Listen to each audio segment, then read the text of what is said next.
جیسے کہ میں نے ایک روایت بیان کی ہے کہ لیلۃ القدر رمضان کے آخری عشرے میں تلاش کرو. اس بارے میں بعض اور حدیث میں نے لی ہیں جو میں بیان کرتا ہوں، جس سے اس آخری عشرے کی اہمیت اور آن حضرت صلی اللہ علیہ وسلم کے خاص اہتمام کے بارے میں پتہ چلتا ہے. کس طرح آپ اہتمام فرمایا کرتے تھے.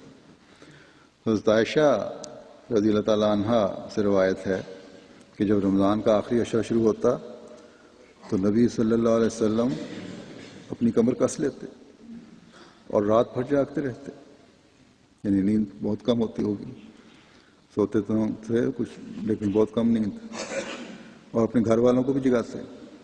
بس اس حدیث میں یہ واضح ہے کہ آخری عشرے میں نہ صرف آن حضرت صلی اللہ علیہ وسلم خود اپنی عبادت میں پہلے سے کئی گنا بڑھ جاتے تھے، آن حضرت صلی اللہ علیہ وسلم کی عام دنوں کی عبادتوں کی لمبائی اور خوبصورتی کا بھی ہم اندازہ نہیں کر سکتے. یہی حضرت عائشہ نے جواب دیا تھا ایک دفعہ. تو اس عشرے میں کیا حالت ہوتی ہوگی، یہ تصور سے بھی باہر ہے.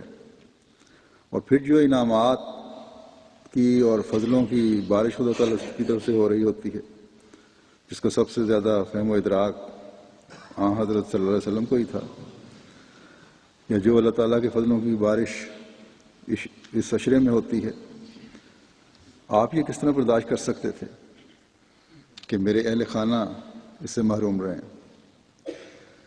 اس لیے آپ ان کو بھی اٹھاتے اور پھر جو روحانی حالت اور کیفیت ہوتی ہوگی اس کا انداز بھی عجیب ہوتا ہوگا یقیناً. بس یہ نمونہ آپ صلی اللہ علیہ وسلم نے ہمارے لیے قائم فرمایا. اللہ تعالیٰ ہمیں بھی توفیق دے کہ یہ حالت اپنے میں اور اپنے گھروں میں پیدا کرنے کی کوشش کرنے والے بنے.